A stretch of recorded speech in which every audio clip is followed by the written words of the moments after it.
चलो इसमें शुरू करते थे।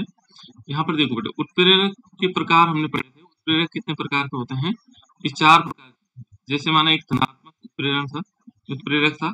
इसमें क्या होता है, इसमें ये माना गया था कि जो क्या करेंगे, वे पदार्थ जो क्या करेंगे, जिनकी उपस्थिति में क्या होगा, अभिक्रिया का वेग बढ़ जाता है, उसे कहते हैं हम उत्प्रेरक, धनात्मक उत्प्रेरक।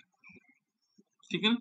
दूसरा इसमें क्या होगा कि उत्प्रेरक, ऋणात्मक उत्प्रेरक क्या हो गया, ऋणात्मक उत्प्रेरक हो गए कि वे पदार्थ क्या होंगे जिनकी उपस्थिति में क्या होगा, अभिक्रिया का वेग कम हो जाएगा। इनकी उपस्थिति में क्या होगा, अभिक्रिया का वेग कम हो जाएगा। तो हम इसको ऐसे भी लिख सकते हैं कि वे पदार्थ जिनकी उपस्थिति में अभिक्रिया का वेग कम हो जाता है, तो यहाँ मैं कम लिख रहा हूँ, कम हो जाता है, शॉर्टकट में लिख रहा हूँ, कम हो जाता है, तो वो क्या कहलाते हैं, ऋणात्मक उत्प्रेरक कहलाते हैं। ठीक है ना। कम का मतलब मंद कर देता है, उस अभिक्रिया की गति को क्या कर देते हैं, मंद कर देते हैं।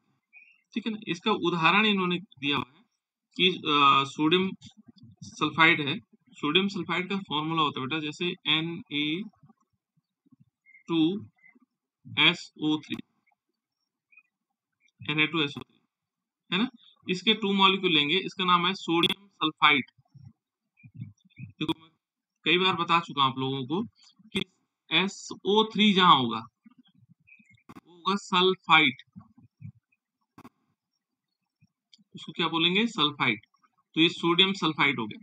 जहां क्या होगा, S होगा, वो क्या होगा, सल्फाइड, सल्फाइड, उसको क्या बोलते हैं, सल्फाइड, ड होगा बेटा, है ना, सल्फाइड। जैसे माना हमारे पास H2S होता है, तो इसको क्या पढ़ते हैं हम, हाइड्रोजन सल्फाइड। जैसे ये आ गया Na2SO3, सोडियम सल्फाइड। और यदि तीसरा एक और है, यहाँ SO4 हो, तो ये होगा सल्फेट। क्या होगा, सल्फेट। ये 3 चीजें हैं, ध्यान रखना आपको। सल्फाइड में होगा SO3, सल्फाइड में होगा S, और सल्फेट में होगा SO4। ठीक है ना। हम सोडियम सल्फेट लिखना चाहेंगे तो वो भी आ सकता है। ठीक है ना। इसको हम इस टाइप से हम मान सकते हैं। तो ये 4 चीजें याद रखना आपको कि जिनके आगे SO3 लगेगा वो सल्फाइड हो जाएंगे, जहां पर क्या होगा S लगेगा ओनली, वो सल्फाइड हो जाएगा, और जो क्या होगा SO4 होगा वो सल्फेट होगा। तो ये नाम को याद रखने का एक तरीका भी। ठीक है ना। इस प्रकार से मिलकर नाम भी याद रख सकते हैं। तो हमने क्या करना है, सोडियम क्या लेना है, सोडियम सल्फेट लेना, और इस पर किसकी अभिक्रिया होगी, इस पर अभिक्रिया होगी ऑक्सीजन किसकी होगी, इसका ऑक्सीडेशन होगा। ऑक्सीडेशन होने के बाद इसमें जो उत्प्रेरक का काम करेगा वो एल्कोहल, क्या कौन करेगा, एल्कोहल। और ये क्या कर देता है, इसकी अभिक्रिया जो एल्कोहल है, यहाँ पर कोई भी अल्कोहल का मतलब एक ग्रुप का नाम है ना। अल्कोहल क्या है, एक ग्रुप है। तो इस अल्कोहल की उपस्थिति में क्या होगा, ये इसकी गति को धीमा कर देगा और ये बना देगा Na2SO। इसका नाम क्या होगा बेटा, कौन बताएगा, सोडियम सल्फेट। बिल्कुल, यहां से पता लग गया ना आपको। ये देखो सोडियम सल्फेट, क्या नाम होगा बेटा इसका, सोडियम सल्फेट। इस प्रकार से नाम है, इसको हम सोडियम सल्फेट के नाम से देख सकते हैं। तो इस प्रकार से क्या कर सकते हैं बच्चों, इसको सोडियम सल्फेट ले सकते हैं इसका नाम। उसके बाद तीसरा जो प्रकार है वो है हमारे पास, और भी एग्जांपल होते हैं बेटा इसमें, ठीक है। पर मैं एक एग्जांपल बता रहा हूँ आपको कि इस प्रकार से हम इसको यहाँ क्या कर देगा, जो एल्कोहल होगा उसकी गति को धीमा कर देगा, अभिक्रिया के वेग को क्या कर देगा, धीमा कर देगा। तीसरा है, हम तीसरा देखें तो तीसरा इसमें है सोडियम स्व उत्प्रेरक या स्वतः उत्प्रेरक। तीसरा नंबर हो जाएगा स्वतः उत्प्रेरक।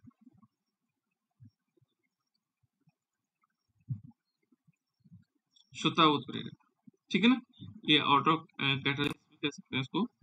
तो यहाँ पर क्या कहते हैं, कुछ अभिक्रियाएं ऐसी होती है बेटा, देखो स्वतः उत्प्रेरक से क्या लग रहा है आपको, क्या हो सकता है, किसे कह सकते हैं स्वतः उत्प्रेरक? सर जो हमारे यूनिवर्सल के लिए मतलब जो रिएक्शन सही होती है उसे स्वतः स्वतः परिवर्तित कहते हैं, मतलब स्वतः ही वो रिएक्शन खुद ही हो जाती है। और कोई?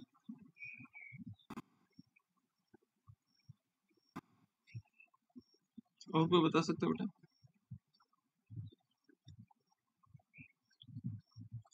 देखो बेटा इसमें क्या होगा कि जैसे मान लीजिए हमारे पास कोई पदार्थ है, अभिक्रिया होगी, ठीक है ना, तो हम इसका एक डेफिनेशन ऐसे भी लिख सकते हैं कि जब किसी अभिक्रिया मान लीजिए कोई अभिक्रिया हो रही है ना, और इस अभिक्रिया में क्या है, में या तो अभिकारक या उत्पाद, किसी अभिक्रिया में अभिकारक या उत्पाद, अभिकारक भी हो सकता है उत्पाद, इन दोनों में से ही क्या है, ही उत्प्रेरक का काम करते हैं। ये तो अभिकारक होगा या उत्पाद होगा, इन दोनों में से कोई भी एक हो सकता है ना। यदि क्या होगा, उत्प्रेरक का कार्य करता है, मान लीजिए उत्प्रेरक का कार्य करने लग गई, ये दोनों, इन दोनों में से कोई है ना कार्य करता है, तो उसको क्या कहा जाता है, तो उस पदार्थ को या उस अभिक्रिया को हम क्या कह सकते हैं, उस पदार्थ को स्वतः उत्प्रेरक, है ना, स्वतः उत्प्रेरक यानी कि स्वयं को अपने आप ही उत्प्रेरक कर रहा है ना, स्वतः उत्प्रेरक कहते हैं। ठीक हो गया बेटा, ये इसका डेफिनेशन हो जाएगी कि स्वतः उत्प्रेरक कौन हुआ, कि माना कोई अभिक्रिया हो रही है और उस अभिक्रिया में क्या हुआ, जो अभिकारक है या उत्पाद है ना, वो क्या कर रहे हैं, अपने आप को उत्प्रेरित कर रहे हैं, तो उसको कहा जाता है स्वतः उत्प्रेरक। ठीक है ना, उसमें क्या हो सकता है, जैसे मान लीजिए एस्टर का जल अपघटन, इसको एग्जांपल है हमारे पास एस्टर का जल अपघटन। तो एस्टर का जल अपघटन क्या होता है, जैसे एस्टर लेते हैं तो एस्टर में क्या होता है बेटा, कोई फॉर्मूला बताएगा एस्टर का? एस्टर ग्रुप का नाम बताओगे, एस्टर? CO sir. हाँ बिल्कुल, COO, और इसके दोनों साइड क्या होंगे, इस टाइप से लगा होगा, ये एस्टर हुआ है ना। और यहाँ पर हम ले सकते हैं, जैसे हमने CH3 लिया और यहाँ भी CH3 ले सकते हैं, यानी CH3CO, ये इसको हम ऐसे लिख सकते हैं, यदि कंफ्यूजन हो रहा होगा आपको, CH3COO एंड CH3।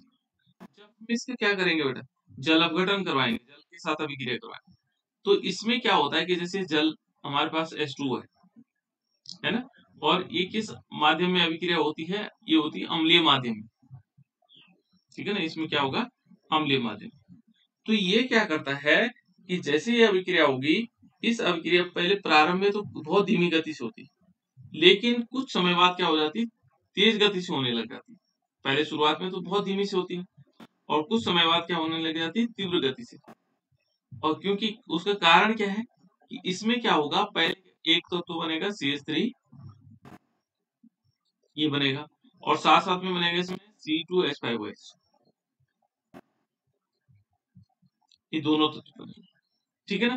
तो इसमें क्या होता है, ये कहता है कि जैसे ये वाला तत्व बना एसिटिक एसिड, ठीक है ना, ये तुरंत क्या करता है, ये बहुत तीव्र गति से अभिक्रिया होने लग जाती है। तो यानी कि एसिटिक एसिड बनने के बाद क्या होगा, अभिक्रिया तीव्र गति से होने लग गई, इसका मतलब इसने क्या काम किया, स्व उत्प्रेरक का काम किया, स्वतः उत्प्रेरक का काम किया, है ना। इस अभिक्रिया में ये स्वतः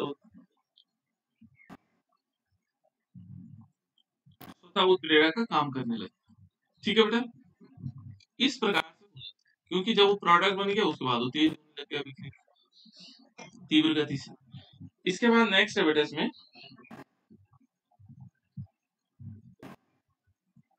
कितने प्रकार के हो गए हमारे पास, 3 प्रकार के उत्प्रेरक हो गए। चौथा जो प्रकार है उत्प्रेरक का वो कौन सा है, वह है प्रेरित उत्प्रेरक, या प्रेरित उत्प्रेरण भी कह सकते हैं इसको, प्रेरित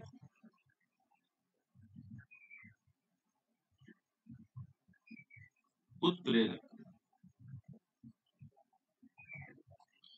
प्रेरित उत्प्रेरक किसे कहते हैं,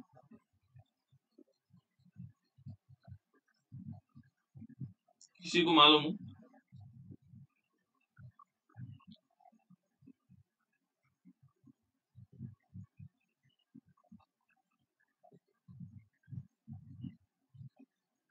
किसी को मालूम है बेटा? जो दूसरे से प्रेरित होके अपनी अभिक्रिया करता है। हाँ, ये जनरली आइडिया लग रहा है ना, दूसरे से प्रेरित होकर। अब कौन दूसरा कौन होगा देखो, तो यहाँ पर एक कंडीशन है, जब एक रासायनिक अभिक्रिया, मान लीजिए हमारे पास एक रासायनिक अभिक्रिया है ना, जो क्या होगी, एक रासायनिक अभिक्रिया होगी, जब एक रासायनिक अभिक्रिया दूसरी रासायनिक अभिक्रिया द्वारा, किससे, दूसरी रासायनिक अभिक्रिया, देखो दूसरी रासायनिक, एक रासायनिक अभिक्रिया है और दूसरी रासायनिक अभिक्रिया, दूसरी रासायनिक अभिक्रिया वेग को बढ़ाती है, ठीक है ना, अभिक्रिया दूसरी रासायनिक अभिक्रिया को बढ़ाती है, ठीक है ना, इसको लिख सकते हैं को बढ़ाती है, बढ़ाती है, ठीक है ना। तो इसको क्या कहा जाता है, प्रेरित उत्प्रेरण कहा जाता है ना। और प्रेरित उत्प्रेरण क्या हो गया, दूसरी रासायनिक अभिक्रिया, है ना। इस ये अभिक्रिया क्या कहलाएगी, इसे कहते हैं प्रेरित उत्प्रेरण, इसे प्रेरित उत्प्रेरण, प्रेरित उत्प्रेरण है बेटे, है ना, उत्प्रेरण, ठीक है ना, प्रेरित उत्प्रेरण कहते हैं, ये उत्प्रेरण है। और इसमें क्या होगा, ये जो दूसरी रासायनिक अभिक्रिया होगी ये क्या होगी, प्रेरित उत्प्रेरक का काम करेगी, ये वाली जो अभिक्रिया होगी, है ना, ये क्या होगी, प्रेरित उत्प्रेरक, ठीक है ना। ये अभिक्रिया तो होगी क्या, प्रेरित उत्प्रेरण, ठीक है ना, ये जो कंडीशंस होगी प्रेरित उत्प्रेरण होगी। और जो ये दूसरी रासायनिक अभिक्रिया है ये क्या काम करेगी, इसलिए प्रेरित उत्प्रेरक का काम करेगी। और इसमें क्या होता है देखो, इसमें हम जैसे सोडियम सल्फाइड, सोडियम सल्फाइड का फॉर्मूला क्या होगा बेटा, तो बता सकते हैं?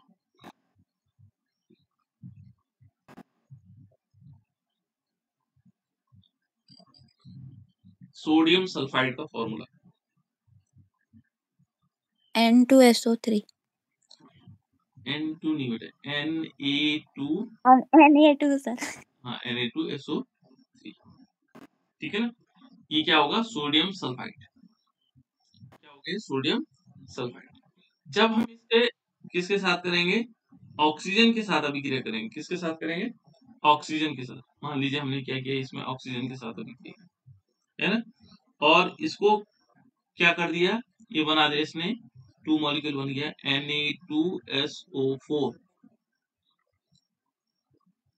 ठीक है ना, इसके 2 मॉलिक्यूल ले, ठीक है। यहाँ होगा वायु, वायु को है ना, ये वायु में ऑक्सीजन। दूसरा क्या करते हैं, इसके साथ दूसरी अभिक्रिया करवाते हैं, ठीक है ना, एक तो ऑक्सीकृत होता है सोडियम सल्फाइड, इसके साथ क्या कहता है कि जो सोडियम, यहाँ पर क्या होगा, सोडियम आर्सेनाइट ऑक्सीकृत नहीं होता, देखो जैसे इसमें यहाँ पर लेंगे दूसरी अभिक्रिया भी साथ में लेते हैं इसके, Na3AS और O3, ठीक है ना, और इसका भी ऑक्सीडेशन करते हैं। और कैसे ऑक्सीडेशन करेंगे, साथ साथ करेंगे, देखो इन दोनों अभिक्रियाओं को एक साथ मिला देंगे, ठीक है। तो यहाँ पर क्या होगा, ऑक्सीजन के साथ जब अभिक्रिया करवाएंगे तो ये कोई अभिक्रिया नहीं करता, इसके साथ रिएक्शन नहीं होती, ये यहाँ पर कोई रिएक्शन नहीं होती, इनके आपस में कोई रिएक्शन नहीं होती, है ना। अब यहाँ पर देखो बेटा, दोनों ये क्या नहीं हो रहा है, ऑक्सीकृत तो नहीं हो रहा है, ठीक है ना। इन दोनों को मिला देते हैं, मान लीजिए हमने क्या किया, इन दोनों रिएक्शन को मिला दिया। पहले तो इसमें कोई अभिक्रिया नहीं हो रही थी, देखो इसमें कोई अभिक्रिया हो रही, सेकंड वाले में कोई अभिक्रिया हो रही, यहाँ पर हम कह सकते हैं कि कोई अभिक्रिया नहीं हो रही, कोई अभिक्रिया नहीं होती है, ठीक है ना। यदि हमने इसको अलग लिया तो इसमें कोई अभिक्रिया नहीं हुई, इसको हमने क्या किया, अलग लिया, इसमें अभिक्रिया होकर के ये बना। अब इन दोनों चीजों को एक साथ मिला देते हैं, क्या करते हैं, इन दोनों को मिला देते हैं, और मिलाने के बाद क्या हुआ, इन्होंने क्या किया, ये जो सोडियम सल्फेट है देखो Na2SO3 और plus sodium arsenite, sodium arsenite का फॉर्मूला है Na3AsO3, सोडियम आर्सेनाइट। और जब ये वायु के उपस्थिति में हमने दोनों अभिक्रियाओं को एक साथ मिला दिया तो इन्होंने क्या किया, इन्होंने एक तो बना दिया 2 मॉलिक्यूल Na2SO4 और प्लस इसके साथ क्या बन गया, देखो Na3 और As और O4। देखो बेटा, जब यहाँ था तो यहाँ कोई अभिक्रिया नहीं हो रही थी, देखो इसमें कोई, इसमें क्या नहीं हो रहा था, कोई अभिक्रिया नहीं हो रही थी, देखो इसमें से क्या नहीं हो रही थी, कोई अभिक्रिया नहीं हो रही, यहाँ पर देखो, ठीक है ना। यहाँ पे देखो कोई अभिक्रिया हो रही नहीं हो रही, इसमें देखो कोई अभिक्रिया नहीं हो रही इस रिएक्शन, यहाँ पर आप देखेंगे तो कोई अभिक्रिया नहीं हो रही। लेकिन जब हमने इसके साथ मिलाया, इसको इन दोनों को मिला दिया तो देखो सोडियम जो सल्फाइड है वो सोडियम सल्फेट में कन्वर्ट हुआ, लेकिन ये आर्सेनाइड जो है ये कन्वर्ट हो गया, देखो यानी इसने इसमें रिएक्शन कर दी जब ये दोनों मिलाए। तो इसने क्या किया, जो ये पहली वाली अभिक्रिया है इसने दूसरी वाली रिएक्शन को क्या किया, प्रेरित किया। तो इसके लिए प्रेरित उत्प्रेरक, तो ये अभिक्रिया हुई, ये अभिक्रिया क्या हुई, जो पहली वाली अभिक्रिया थी ये प्रेरित उत्प्रेरक का काम किया इसने, प्रेरित उत्प्रेरक। जब हमने अलग अलग करवाया था कोई अभिक्रिया नहीं हो रही थी सेकंड वाले में, लेकिन जब हमने क्या किया, पहले वाली रिएक्शन पहले वाले तत्व को भी उसमें डाल दिया तो उन्होंने क्या किया, तो सोडियम सल्फाइड भी कन्वर्ट हुआ सोडियम सल्फेट में, और ये भी कन्वर्ट हो गया, ये भी क्या हो गया, इसमें कन्वर्ट हो गया, ठीक है, दोनों ऑक्सीकृत हो गए। ये भी देखो, ये भी देखेंगे तो सोडियम आर्सेनाइड भी क्या हो गया, ऑक्सीकृत हो गया, ये भी ऑक्सीकृत बना दिया, ऑक्सीकरण कर। तो इस प्रकार से क्या हुआ, इसको कहा जाता है बेटा प्रेरित उत्प्रेरक। एक अभिक्रिया जब दूसरी अभिक्रिया को क्या कर देती है, प्रेरित कर देती है, वो कर देती है, तो उसे कहते हैं प्रेरित। समझ में आ गया? कितने प्रकार के उत्प्रेरक हुए हमारे पास, कोई बताएगा? 4 प्रकार के हुए। हाँ बिल्कुल, कौन कौन से, पहला प्रकार कौन था, धनात्मक उत्प्रेरक, दूसरा ऋणात्मक, तीसरा स्वतः और चौथा प्रेरित। बिल्कुल, बहुत बढ़िया। एक धनात्मक हो गया, दूसरा हमारे पास हो गया ऋणात्मक, ये उत्प्रेरक है बेटा, है ना। तीसरा जो है हमारे पास क्या हुआ, स्वतः, ठीक है, और चौथा हमारे पास हो गया ये उत्प्रेरक है, प्रेरित, ठीक है ना। इसमें तो सीधे रासायनिक अभिक्रिया ही क्या कर रहे, एक अभिक्रिया दूसरी अभिक्रिया को प्रेरित कर रहे, ठीक है। ये 4 प्रकार के हमारे पास उत्प्रेरक। नेक्स्ट हम आगे चलते हैं, इसमें उत्प्रेरकों के गुण है, जो उत्प्रेरक है उनके क्या क्या गुण हो सकते हैं, ठीक है ना। तो हम पढ़ते हैं उत्प्रेरक, ये उत्प्रेरक,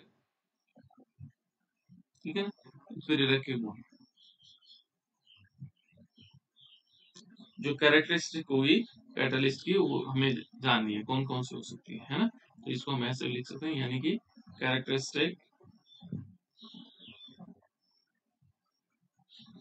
ठीक है ना, कैरेक्टरिस्टिक ऑफ कैटलिस्ट, ठीक है ना, कैटलिस्ट। इसकी कैरेक्टरिस्टिक ध्यान में, ठीक है ना, किस प्रकार से हो सकता है। तो पहले यदि आप देखोगे बेटा क्या क्या गुण हो सकते हैं, उत्प्रेरकों के गुण क्या हो सकते हैं। पहला गुण तो ये आप लोग जानते हैं, ये क्या काम करते हैं, अभिक्रिया के वेग को परिवर्तित कर देते हैं। पहला गुण तो ये है, अभिक्रिया के वेग को परिवर्तित कर देते हैं।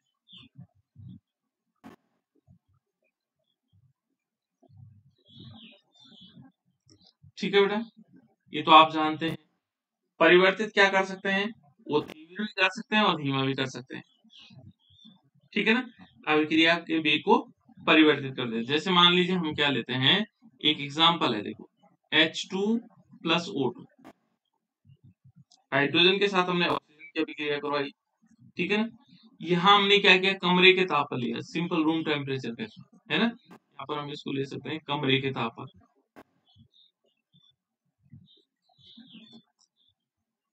तो यहाँ पर क्या होगा, कोई अभिक्रिया नहीं होगी, कोई अभिक्रिया नहीं होगी, इसमें कोई अभिक्रिया नहीं होगी,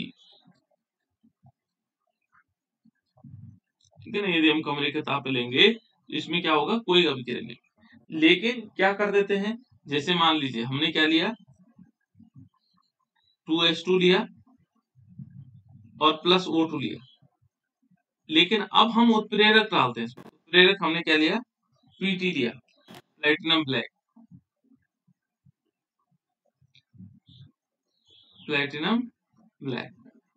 इस प्लेटिनम ब्लैक को हमने के साथ अभिक्रिया करवाई, तो इसने क्या बना दी, क्या बना दी, 2 मॉलिक्यूल H2 बना दी।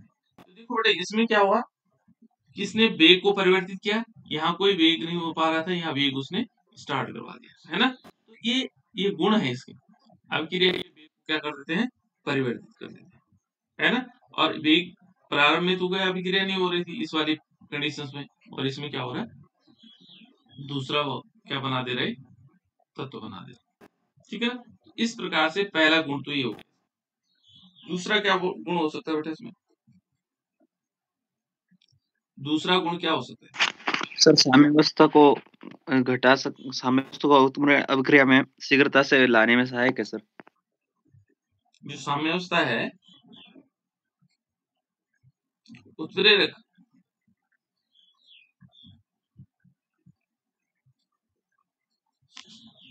सर उत्क्रमणीय अभिक्रिया में साम्यावस्था को शीघ्रता से लाने में कैसे कैसे ला सकते हो बेटे साम्यावस्था,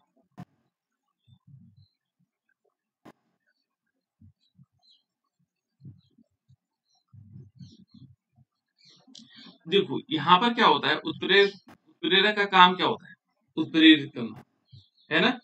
तो ये कहता है कि जैसे उत्प्रेरक क्या काम कर सकता है, जैसे ये कह रहे हैं कि उत्प्रेरक हमारे पास, मान लीजिए हमने उत्प्रेरक लिया, है ना। उत्प्रेरक क्या करेगा, जो उत्क्रमणीय अभिक्रिया होती, कौन सी अभिक्रिया, उत्क्रमणीय, उत्क्रमणीय अभिक्रिया जानते हो बेटा आप लोग? उत्क्रमणीय अभिक्रिया किसे कहते हैं, जिसमें अग्र अभिक्रिया और पश्चात अभिक्रिया दोनों होती है। बिल्कुल, जिसमें क्या हो सकती हैं, जैसे N2 प्लस 3H2 और रिवर्सिबल का सीन ऐसा बना देता है, और 2 मॉलिक्यूल क्या बना देगा, NH3। देखो ये अभिक्रिया N2 और H2 मिलाकर के NH3 बना रहा है, और NH3 से फिर क्या बन रहा है, N2 और H2 बन रहा है, यानी कि अभिकारक से, ये अभिकारक है बेटा, इसको हम बोलते हैं अभिकारक, इसको क्या बोलते हैं, अभिकारक, और इसको बोलते हैं उत्पाद। ये क्या है, रिएक्टेंट है, और ये है प्रोडक्ट, ठीक है ना। ये रिएक्टेंट हो गया, प्रोडक्ट, ये रिएक्टेंट से प्रोडक्ट बनाता है, प्रोडक्ट से रिएक्टेंट बना रहा है, तो उस अभिक्रिया को बोलते हैं उत्क्रमणीय, ठीक है ना। ये कहता है उत्प्रेरक उत्क्रमणीय अभिक्रिया में क्या काम करता है, उत्प्रेरक क्या करता है, जो उत्क्रमणीय अभिक्रिया में अग्र और पश्च, देखो अग्र व पश्च माने बैकवर्ड डायरेक्शन और फॉरवर्ड डायरेक्शन, है ना। दोनों अभिक्रियाओं को समान रूप से प्रभावित पश्च दोनों जो अभिक्रियाएं हैं, अभिक्रियाओं को समान अभिक्रियाओं के वेग को इसमें थोड़ा सा गड़बड़ के वेग को समान रूप से प्रभावित करता है।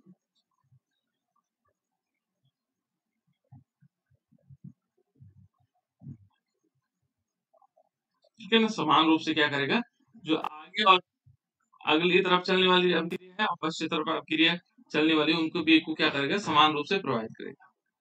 और इससे क्या होगा, इससे जैसे कह रहे थे, प्रशांत कह रहा था कि इसमें क्या आएगा, जल्दी साम्य अवस्था आ जाएगी। इससे क्या होगा, जल्दी साम्य अवस्था आ जाएगी, है ना। नेक्स्ट है बेटा, इसमें उत्प्रेरक के और कौन कौन से गुण हो सकते हैं। यदि हम तीसरा पॉइंट देखें इसमें, थर्ड पॉइंट, ठीक है ना, तो उत्प्रेरक क्या करता है,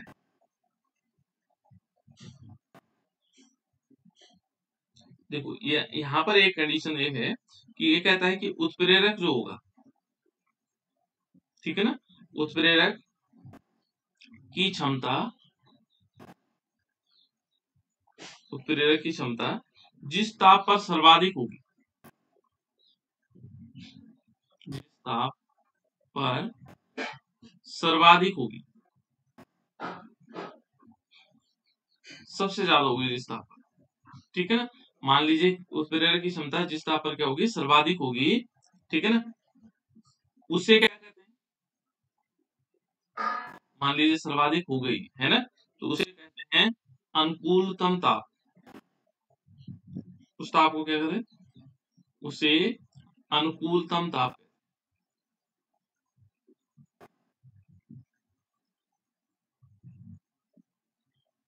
अनुकूलतम ताप, ठीक है ना, ये अनुकूलतम ताप हो जाएगा। मान लीजिए कोई अभिक्रिया जो है कितने पे, 25 डिग्री पे बहुत अच्छी तरह कंप्लीट हो रही है, तो ये इसके लिए अनुकूलतम ताप हो जाएगा, है ना। और मान लीजिए क्या हुआ, कोई 50 डिग्री सेल्सियस पे हो रही है ना, मान लीजिए कोई अभिक्रिया 50 डिग्री पर कंप्लीट हो रही है, तो उसके लिए अनुकूलतम ताप क्या हो जाएगा, 50 डिग्री। इस ताप पर वो सबसे सर्वाधिक होगी, है ना। और क्या हो सकता है, एक इसमें और भी है, यदि हम देखें तो यहाँ पर एक पॉइंट और है, ये कहता है कि उत्प्रेरक की मात्रा, हमारे पास क्या होगी, उत्प्रेरक की मात्रा होगी,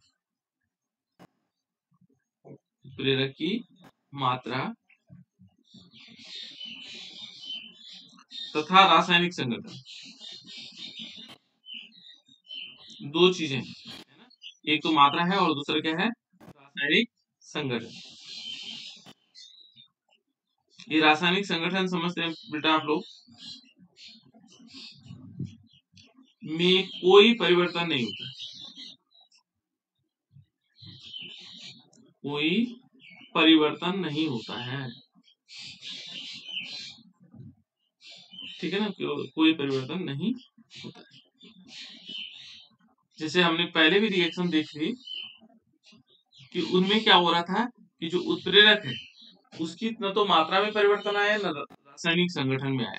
मान लीजिए हमारे पास कहीं पर उत्प्रेरक क्या कर रहा है, H2O मान लीजिए उत्प्रेरक का काम कर रहा है, तो न तो क्या होगा, मान लीजिए कहीं पर उत्प्रेरक का काम क्या कर रहा है, H2O काम कर रहा है, उस दशा में न तो इसके क्या होगा, हाइड्रोजन की संख्या में, ऐसे इसके स्ट्रक्चर में परिवर्तन आएगा, ये जो संख्या में, और न इसकी मात्रा में। देखो ये संगठन है H2O, है ना, ऐसे नहीं होगा कि ये HO बन जाएगा, ये वैसे H2O ही फॉर्म में रहेगा, है ना, उसका रासायनिक संगठन सेम रहेगा, और उसकी मात्रा भी यदि माना 5 ग्राम लिया तो उसकी 5 ग्राम ही हमें लास्ट में मिल जाएगा।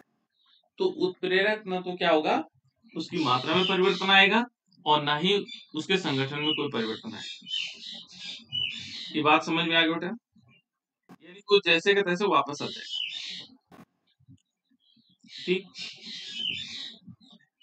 इसके बाद नेक्स्ट देखो बेटा, इसमें जो सामान्यतः क्या होते हैं, जो उत्प्रेरक होते हैं, ठीक है ना, सामान्यतः उत्प्रेरक, एक पॉइंट और लिख लेते हैं,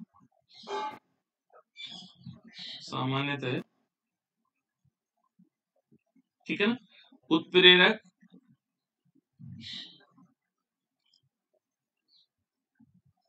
जो अभिक्रिया होती है, अभिक्रिया के उत्पादों में कोई परिवर्तन नहीं करती, ठीक है ना, जो उत्प्रेरक क्या होगा, अभिक्रिया के उत्पादों में कोई परिवर्तन नहीं करते, अभिक्रिया के उत्पाद,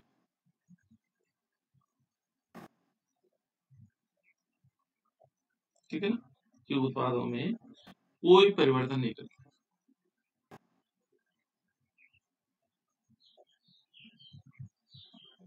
कोई परिवर्तन नहीं करते,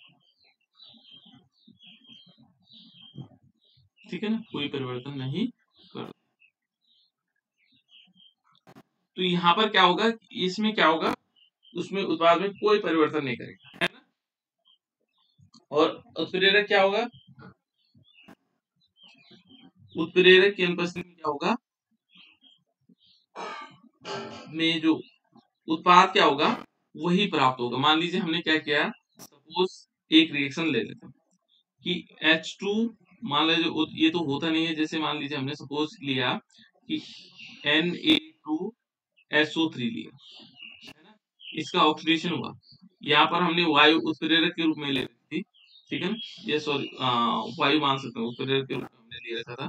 तो यदि हम बिना वायु के लेंगे तो तब भी उत्पाद वही बनेगा, इसमें सही नहीं हो पा रहा बेटा। जैसे यहाँ देखो H2+O2, है ना, केवल रिएक्शन से हम स्पष्ट कर सकते हैं। यहाँ पर हमने प्लेटिनम ले रखा है ना, प्लेटिनम ले रखा, प्लेटिनम ब्लैक, भले ये अभिक्रिया होगी नहीं इसकी उपस्थिति में, और यहाँ पर क्या बन रहा है 2SO। यदि हम और कंडीशन से देखेंगे, यहाँ प्लेटिनम हटा देंगे और ये अभिक्रिया को ड्रास्टिक कंडीशन लाएंगे, तो क्या होगा 2H2O2, और यदि हमने उत्प्रेरक को हटा दिया तो उत्पाद क्या बनेगा, H2O ही बनेगा, ऐसा नहीं कि और चीज बनेगा, है ना। हमने इसको हटा दिया तो उत्प्रेरक सॉरी उत्पाद क्या बनेगा, H2O बनेगा। तो इससे क्या होता है, ये कहता है कि ये क्या होगा, जो उत्प्रेरक है वो अभिक्रिया के उत्पादों में कोई परिवर्तन नहीं करता, ठीक है ना। वो यदि उत्प्रेरक हमने हटा दिया तो वही उत्पाद बनेगा जो उत्प्रेरक के साथ बना, ठीक है ना, ऐसा नहीं कि कुछ और बनेगा। ये क्या है बेटा, इसके गुण है। तो 4-5 गुण बहुत है, ठीक है। मेन गुण तो वही हो गया, ये अभिक्रिया के वेग को बढ़ा देता है, परिवर्तित कर देता है, और एक सबसे इम्पोर्टेंट ये था कि उसकी संगठन और मात्रा में कोई परिवर्तन नहीं होता है, ठीक है। इस प्रकार से चलो इसके थोड़ा सा और आगे चलते हैं, ये तो गुणों की बात हो गई इसके, ठीक है। इसके बाद है बेटा इसमें विषमांगी उत्प्रेरण का अधिशोषण सिद्धांत। ये अधिशोषण सिद्धांत है, ये है बेटा विषमांगी, जो विषमांगी है, विषमांगी जानते हैं आप लोग,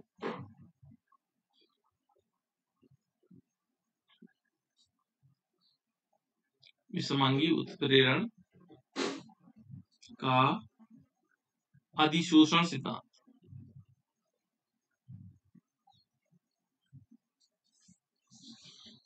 अधिशोषण सिद्धांत क्या है बेटे, अधिशोषण सिद्धांत क्या है, पहले विषमांगी बताओ, विषमांगी क्या है, ये मैंने बता रखा आप लोगों को। यदि अभिकारक उत्पाद या उत्प्रेरक की प्रवस्था असमान हो तो क्या बोला तुमने, अभिकारक उत्पाद या उत्प्रेरक की, उत्प्रेरक है ना, उत्प्रेरक की प्रवस्था, हाँ प्रवस्था, भिन्न भिन्न हो सर। हाँ भिन्न हो गए, समान होने में भिन्न हो गए। जब इन तीनों के देखो, एक तो अभिकारक हो गया, एक उत्पाद हो गया और उत्प्रेरक, ये तीनों भिन्न भिन्न प्रवस्थाओं में होते है ना। ये इनमें से दो भिन्न भी हो सकते हैं, तो उसको कहते हैं विषमांगी है ना। और विषमांगी क्या होंगे, विलयन होगा, लेकिन उत्प्रेरण का, यहाँ पर उत्प्रेरण का काम भी करेंगे है ना। ये तीनों अवस्थाएं जब भिन्न भिन्न होंगी तो उसके लिए क्या सिद्धांत हो, ठीक है ना, इसका एक सिद्धांत बनता है बेटा, ठीक है ना। तो ये सिद्धांत क्या कहते हैं, देखो इसमें क्या होगा, adsorption theory of heterogeneous catalyst. इस सिद्धांत में क्या होगा, इस सिद्धांत में हम क्या लेंगे, विषमांगी उत्प्रेरण करवाएंगे और उसका सिद्धांत क्या है, ठीक है, उस सिद्धांत को हम पढ़ेंगे इसमें।